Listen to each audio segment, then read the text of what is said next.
إن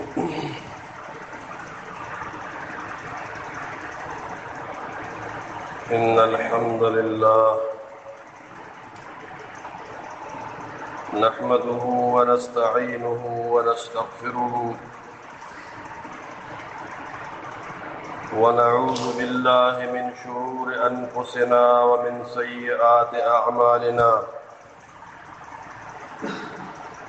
من يهده الله فلا مضل له ومن يضلل فلا هادي له وأشهد أن لا إله إلا الله وحده لا شريك له وأشهد أن محمدا عبده ورسوله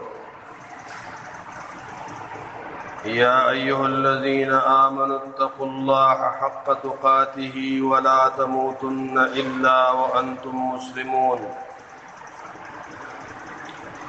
يا أيها الناس اتقوا ربكم الذي خلقكم من نفس واحدة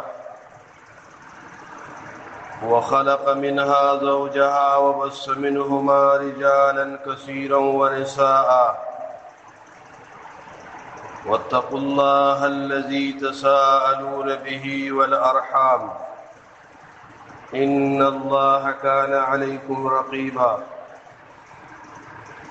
يا أيها الذين آمنوا اتقوا الله وقولوا قولا سديدا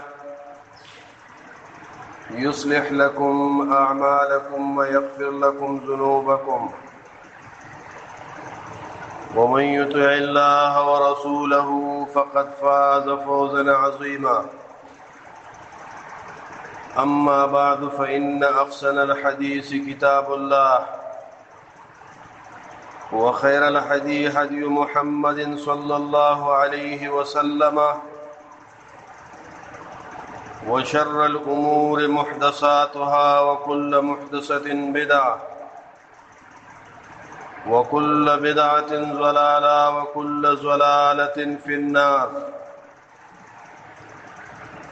أعوذ بالله السميع العليم من الشيطان الرجيم. ولكل أمة جعلنا منسكا ليذكروا اسم الله على ما رزقهم من بهيمة الأنعام.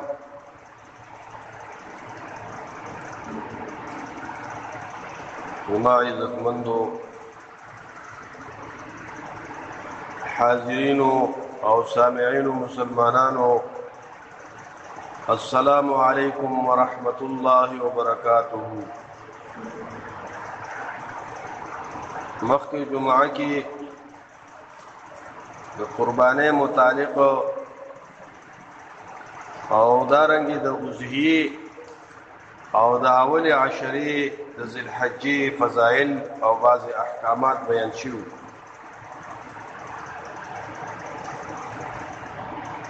اضحیه قربانی ستوي ما يتقرب به الى الله تعالی،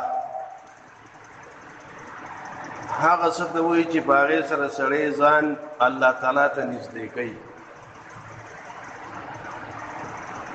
چونکې دا اضحیه او قربانی دا د الله سبحانه وتعالی د قربت او د نږدېوالي یو سبب دی چې په دې سره الله پاک ته انسان نږدې کیږي چې کله په اخلاص سره او په نیت د ثواب سره قرباني وکړي. ځکه اصل شی په دې کې اخلاص للهیت دی او نیت د ثواب دی.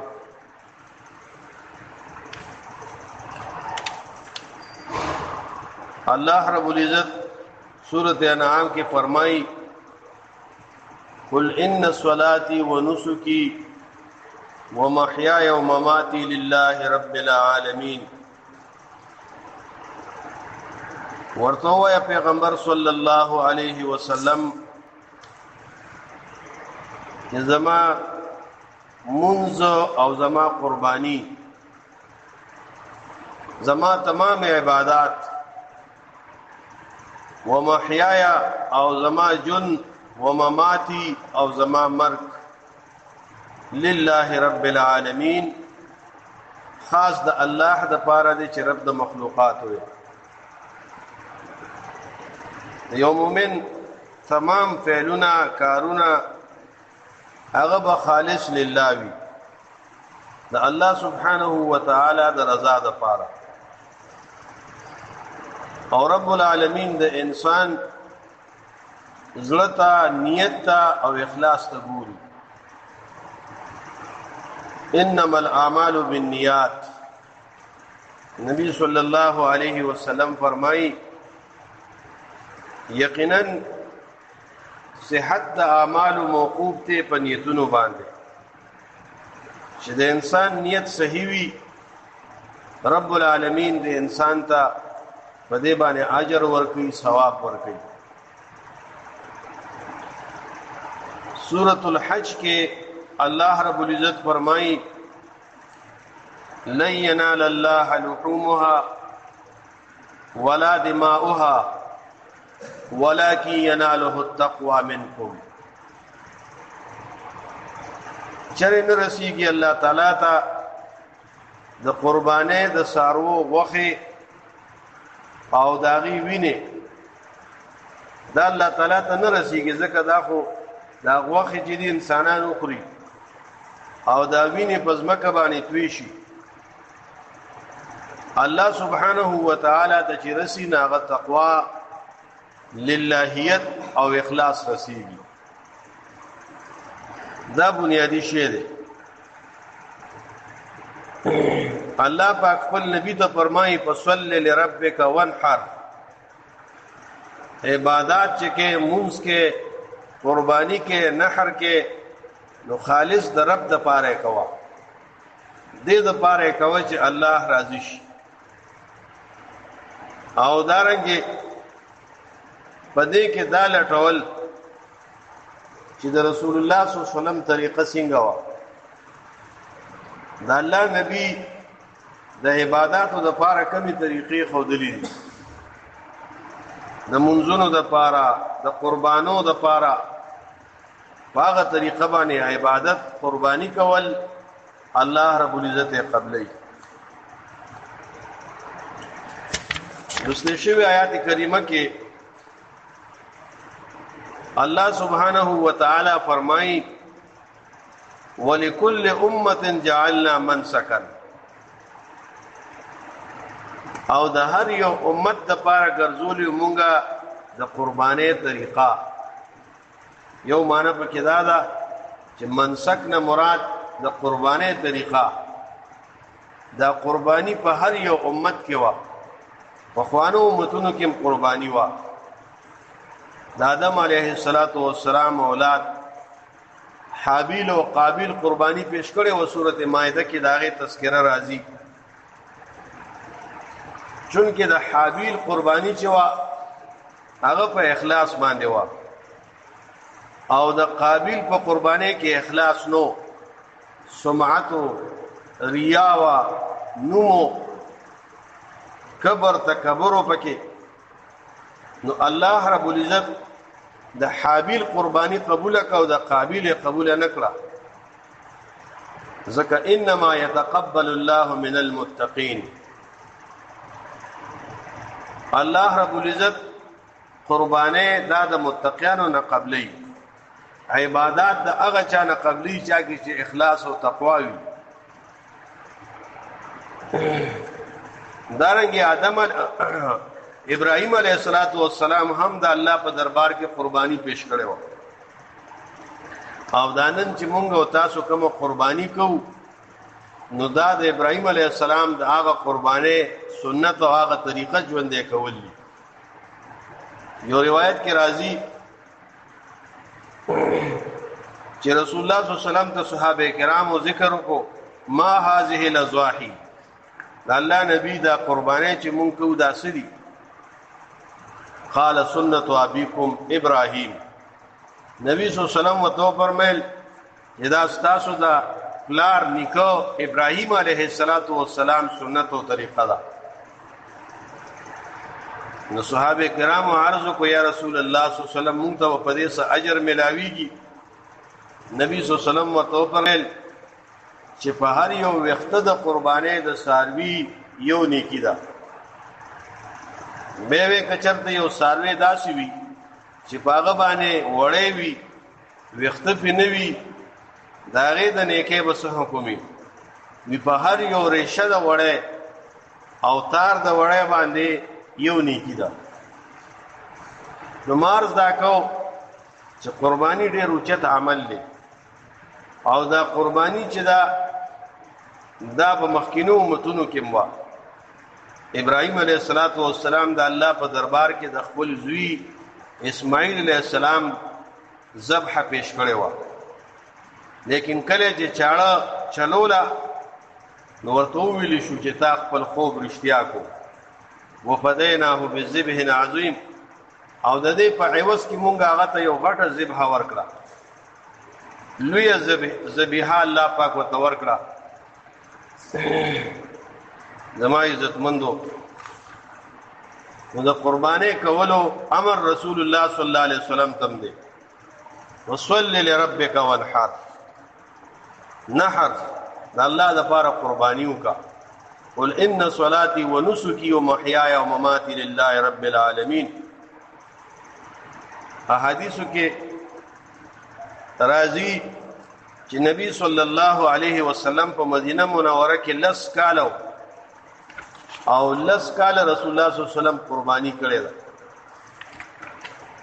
لس کال نبی صلی الله علیه وسلم قربانی نه ده پرې خاو دي، سفر کې هم کړی ده، حضر کې هم کړی ده. بعض خلک دا خبره کوي چې قربانی د پاره نصاب د زکات ضروری دي. هغه سړي باندې قربانی ده چې کوم سړی نصاب د زکات 200 درهم عمر مالیت لري، یو نیمه تولې سونه عمر دا وسره یا د دې برابر پیسې وسره ناغه باندې دغه د قربانی دا خبره غلطه. د قربانی د پاره نصاب ضروری نه دی، بلکې قربانی د پاره نبی صلی الله علیه وسلم فرمایي من وجد ساعتا فلم يضحي فلا يقربن مصلانا. کم انسان چې د قربانې کولو طاقت وی وسعت وی یو ساروی ذبح کول شي، غټ ساروی وی ورکوټي ساروی وی چې د قربانې قابلی یا په غټ ساروی کې یو حصہ نیوي شي، دې ته سعوي طاقت وی او قربانی اونکینو نبی صلی الله علیه وسلم فرمایي فلا یضحي او فلا يقربن مصلانا، زمونږه مصلا ته نه نږدې عیدګاه ته. نو قربانې د پاره نصاب د زکات دا چرته حدیثو کې نه دی راغلی. د الله نبی لس کاله قربانی کړی دا په مدینه منوره کې او د الله نبی کله هم صاحب نصاب نه دی ګرځیدلی، یعنی هغه سره دومره مالیت نو چې هغه باندې زکات فرض وي. سچ به تراتلن هغه به کال به نه تیرو، فورن به هغه د الله لار کې تقسیمول، خزانه نه جمع کول د الله نبی صلی الله علیه وسلم. او بیا هم هغه قربانی نه د پرې خو دی. معلومه شو چې دې د پاره نصاب د زکات شرط نه دی او دا خبره کمزورې ده چې څوک دا وایي. دارنګه قربانی چې دا بنا بر قول راجح دا یو سنت عمل له سنت مؤکد دی. حکم کې اختلاف شته خو راجح قول دا دی چې قربانی یو سنت مؤکد دی، تاکید پې شوی دی. امام بخاری رحمت الله علیه په خپل صحیح بخاری کې باب وروړي، باب سنت الاضحیه، باب دی په بیان د سنت د قربانه. عبد الله ابن عمر رضی الله تعالی عنہما فرمای هي سنت و معروف، قربانی سنت ته او یو امر مشهور دی. او نبی صلی الله علیه وسلم فرمای ومن ذبح بعد الصلاه فقد تم نسكه واصاب سنه المسلمين. او چا چې د مانځنه بعد ذبح وکړه قرباني وکړه دا قرباني مکمل شو او د مسلمانانو سنت ته ورسېدو طریقې ته. امام ترمذی رحمت الله علیه باب قائم کړی دی، بیا وی الدلیل على ان الاضحیه سنت، دلیل په دې خبره باندې چې قربانی کول سنت دي. عبد الله ابن عمر رضی الله تعالی عنهما نه تاسو شو د قربانی په باره کې چې دا فرض ده کدا سنت ده. نه عبد الله ابن عمر په دې الفاظو جواب ورکاو چې فرض او سنت یې پرېږده. ضحى رسول الله صلی الله علیه وسلم والمسلمون، دا الله نبیم قربانې کړې دي او مسلمانانو هم کړې دي. بس دا الله د نبی د طریقې تعمیل وکا، هغه باندې عمل وکا، هغه پورا کا. نو لہذا راجح قول دا دی چې قربانی چې دا یو سنت عمل دی او سنت مؤکد دی، تاکید پې شوی دی. بیا قربانی په کومو څاروو ده؟ نه الله پاک هغه څاروي ذکر کړي دي قرآن کې اجمالی طور سره. سورۃ حج کې لیذکروا اسم الله علی ما رزقهم من بهیمة الانعام، دې دپاره چې د الله پاک نوم ذکر کی، الله پاک یاد کی په هغه څه باندې چې الله دې ته ورکړي دي د حیواناتو بهیمة الانعام نه. هغه حیوانات چې هغه کورونو کې ساتل کېږي، وحشي حیواناتو باندې قربانی نه کېږي، ځنګلي باندې. هغه حیوانات چې هغه انسانان یې ساتي، چې هغه بیا بهیمة الانعام کې قرآن کریم کې الله پاک سورۃ انعام کې 8 اصنافه 8 جوړې ذکر کړې دي. ثمانیه ازواج، 8 جوړې دي، 8 قسم دي، اصناف دي. چې یو د اوښانو نه جوړه ده، یو د غواګانو نه ده، یو د ګډانو نه ده، یو د چیلو نه ده. په دې کې نر او ماده مذکر مؤنث ټولو باندې قرباني کیږي. بیا په غوا کې د بقرې په حکم کې دا میخه هم داخل ده، ځکه د غوا ټول اقسام مراد دي، یو معینه غوا نه ده. غواګانو کې ډېر اقسام دي، دا ټول په بقره کې راځي. تمام اهل لغت په دې باندې اتفاق دی چې الجاموس نوع من البقره، جاموس چې دی میخه دا د غوا یو قسم دی. خو چونکې د عربو په ځمکه کې دا نه وه، دې وجې نه تذکرې داسې نه ده راغلې. نور دا د غوا په اقسامو کې یو قسم دی. امام احمد ابن حنبل رحمه الله نه تپوسو شو مسائل امام احمد ابن حنبل چې په جاموس کې یعنی میخه کې 9 کسان شریکی دي شي. نو امام احمد ابن حنبل فرمایل چې ما ته په دې کې اختلاف نه دی معلوم، یعنی دا اتفاقی خبره ده، د تمام اهل سنت والجماعت په نسبت باندې دا اتفاقی ده. او بهیمة الانعام چې دی، په بهیمة الانعام کې میخه داخل ده. نو میخه باندې قربانی د قرآن د نص نه ثابتېږي، د قرآن نه ثابتېږي په میخه باندې قربانی. څوک چې دا وایي چې د میخه قربانی قرآن حدیث کې نشته یا د دې حل نشته دی، نو دا خلک په جهالت لګیا دي، ناپوهه دي، په قرآن او په حدیث باندې نه پوهېږي. نو داسې خبرې کوي. د الله کتاب او د الله د نبی احادیثو هیڅ مسله نه ده پرېښودې، دا ټول یې بیان کړي دي. نو لہذا د قربانۍ دپاره چې دي بهیمة الانعام دی. او بیا په دې بهیمة الانعام کې اقل قربانی چې ده هغه د چیلي ده، د ټولو نه هغه کمه درجه. او رسول الله صلی الله علیه وسلم ابو ایوب انصاری رضی الله تعالی عنہ فرمایي چې د رسول الله صلی الله علیه وسلم په زمانه کې قربانی بداسه وا. عطا ابن ابي يسار وی چې موږ د ابو ایوب انصاری نه تاسو کو چې د رسول الله صلی الله علیه وسلم په زمانه کې قربانی بسنګ وا.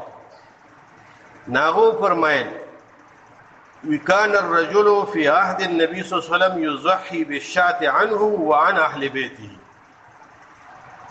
یو سړی با د رسول الله صلی الله علیه وسلم په زمانه کې د خپل ځان د طرف نه او د خپل اهل بیت د طرف نه، بچو د ښځې د طرف نه یو شات یو چیلې چیلې دا به ذبح کولا، یعنی دا د یو فیملی او یو کور د پاره کافي کیږي. د سړي داغه د ښځې او د بچو د پاره یو چیلې یا ګډ کافي کیږي.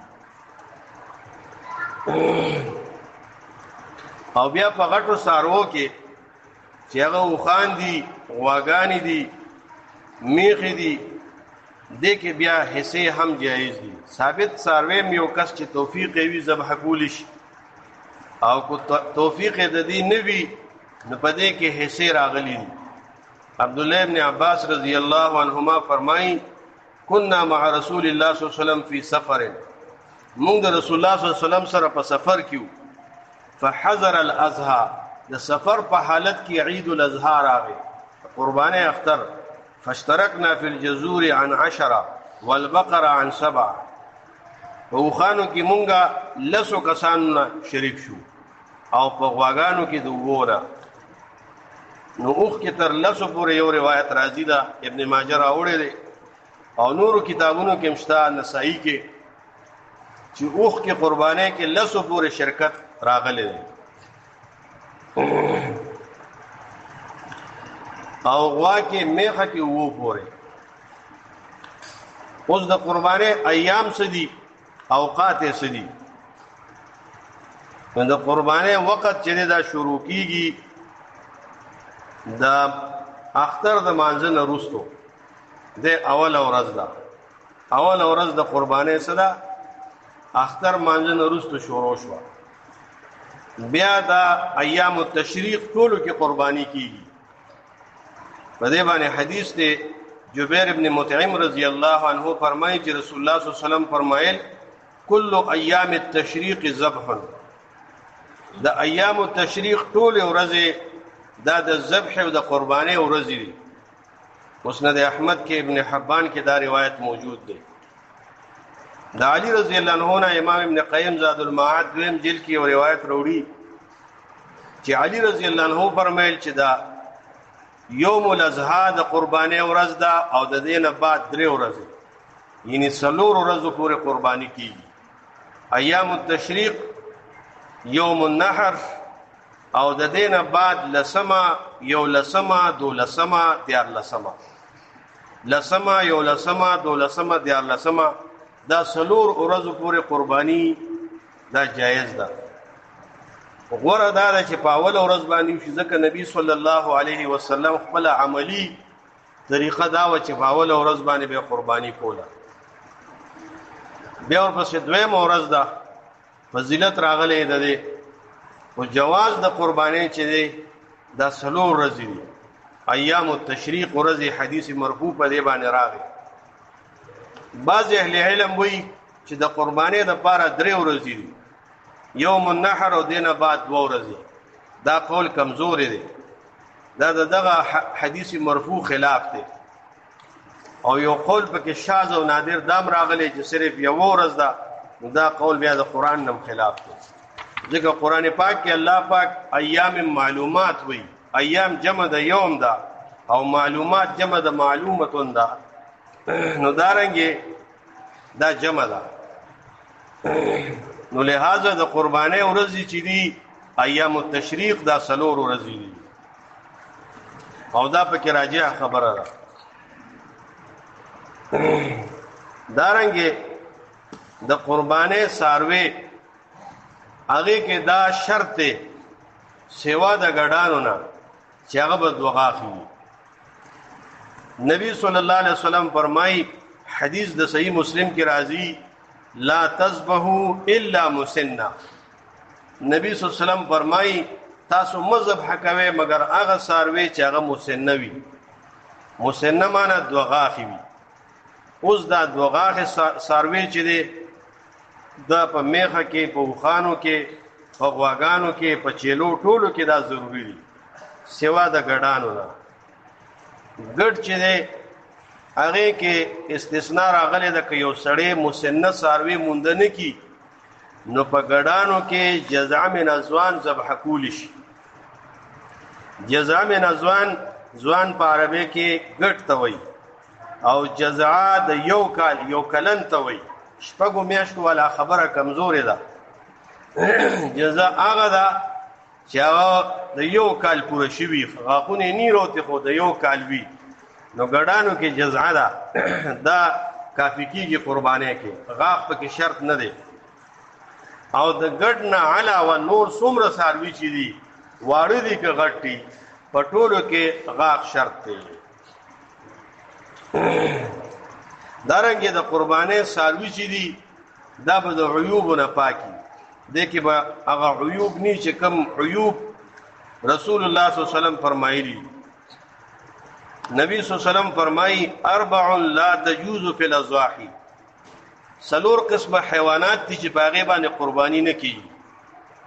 العوره، یو هغه څاروی دی چې په یو سترګه ړوند وي او د هغه د ړوندوالي ښکاره وي، ځکه دا عیب دی په څاروي کې.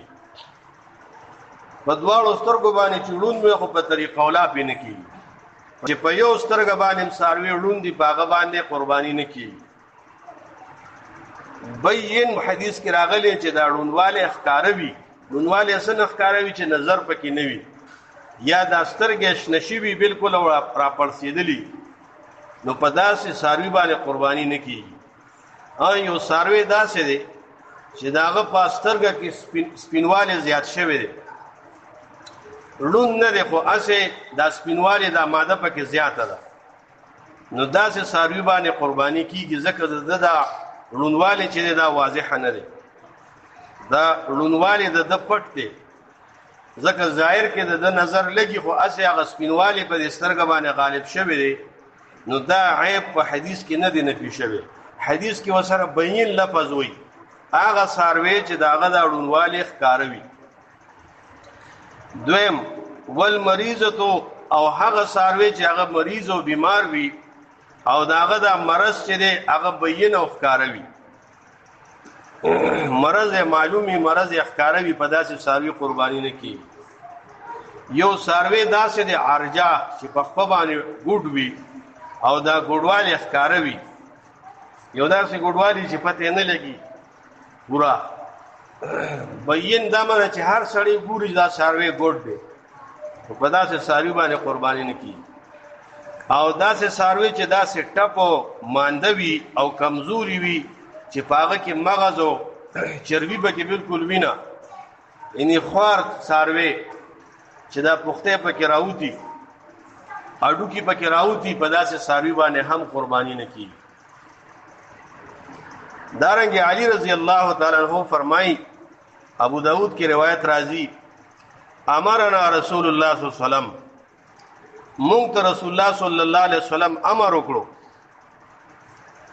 ان نستشرف العين والاذن، چې مونږ به د څاروي سترګه او غوږ ګورو، چې سترګه او غوږ یې کانډم نه وي. استشراف په غور سره یو شي ته کتل.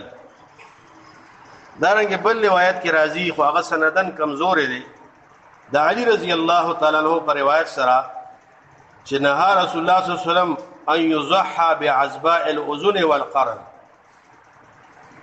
رسول الله صلی الله علیه وسلم منع کړی د قربانۍ کولو نه په داسې څاروي باندې چې د هغه غوږ کټ شوي یا یې ښکر ماتي. نو دا د ښکر چې ماتي داسې څاروي باندې قرباني چې دا د دې منع راغلی د حدیث سندن کمزورې دی، ضعیف دی، مسله پې نه ثابتېږي. د دې وجې نه که د یو څاروي لږ غوندې ښکر مات شوي په هغه قرباني کېږي. دا خو هغه عیوبو چې کوم په احادیثو کې راغلي دي، احادیثو کې چې کوم عیوب نفي شوي دي بس دقه معتبر دي. بل دا چې د قربانۍ د څارو غوښې چې دي دا انسان به صدقه کوي، د هغې نه خوراک هم کولی شي او هغه ځان دپاره ذخیره کولی شي. حدیث صحیح کې راځي، رسول الله صلی الله علیه وسلم فرمایي، د مسلم روایت ته کلو وادخروا وتصدقوا، نبی صلی الله علیه وسلم فرمایي چې تاسو د قربانۍ غوښې خپله مخورئ، وادخروا ځان دپاره یې کېدئ، وتصدقوا او دا صدقه هم کېدئ. بعضې خلکو هغې دا ویلي چېرې قربانۍ غوښه به 3 حصې کې خامخا، دا درې حصے کول چرته په حدیث کې نه دی راغلی. دا د خلکو یو اجتهادي خبره ده. دا ضروری نه ده که یو سړی درې حصے نم کی یو سړی دوه حصے کی نیمه حصہ صدقه کی او نیمه پرېږدي نو هم صحیح ده. یو سړی څلور حصے کی نو هم دې کې اختیار دی. یو سړی درې حصے کی هم صحیح ده. ابتدا کې داسې وو چې رسول الله صلی الله علیه وسلم یو ځل فرمایل چې ادخروا ثلاثا ثم تصدقوا بما بقیا. درې ورځو پورې تاسو قربانې د سارو غوښې خودې شي، دا غینه بعد بیا صدقه کې. دا هغه وخت کې رسول الله صلی الله علیه وسلم فرمایلیو چې څو مسافر راغلیو مسکینان، دا غي د وجنه نبی صلی الله علیه وسلم دا حکم وکړو او وی فرمایل انما نحیتکم من اجل الدافع.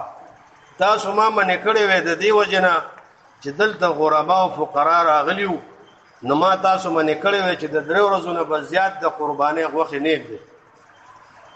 اوس چونکې دا علت نشته نو فکلوا وادخروا وتصدقوا.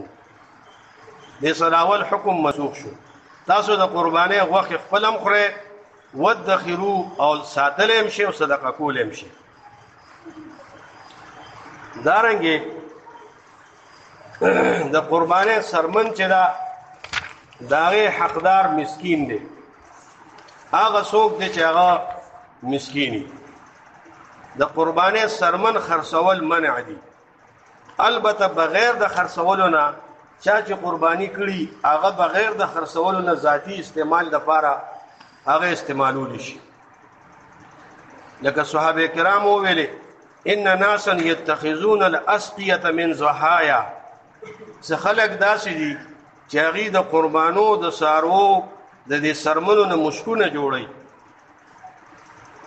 نو نبی صلی الله علیه وسلم دا غي اجازه ورکړي، خرڅولې منع کړی دی او ذاتی استعمال لپاره جواز شته دی. بیا د قربانې کولو په وخت کې کوم دعا به سړی وایي؟ بسم الله والله اکبر دا دعا راغلی ده. انس رضی الله عنه فرمایي ضحى النبي صلی الله علیه وسلم بکبشین املحین اقرنین. رسول الله صلی الله علیه وسلم دو ګډان ذبح کړل او برګ چرګ خيسته ګډانو، اقرنین او خيسته خکرو والا، او په خپل لاس باندې ذبح کړل. خپل لاس باندې ذبح کول افضل دي. وسما وکبا او بسم الله او الله اکبر ویلي. بسم الله الله اکبر بس دې سره دا کافی شو. دا غینه علاوه داسې الفاظ هم راغلي دي چې اللهم تقبل منا، او دا دعا ویل دا کلمات وجهت وجهي للذي فطر السماوات والارض حنيفا وما انا من المشركين ان صلاتي ونسكي ومحياي ومماتي لله رب العالمين. تر اخره پورې دا هم سړی ویل شي. دا بعض احکام د قربانې هغه بیان شو، چونکه وخت ختم دی په دې باندې اکتفا کوو. الله رب العزت دې موږ او تاسو له قرآن او سنت د عمل کولو توفیق را نصیب کړي. زمونږه عبادت قربانې او تمام عبادت مالی او بدنی دې الله په خپل دربار کې قبول او منظور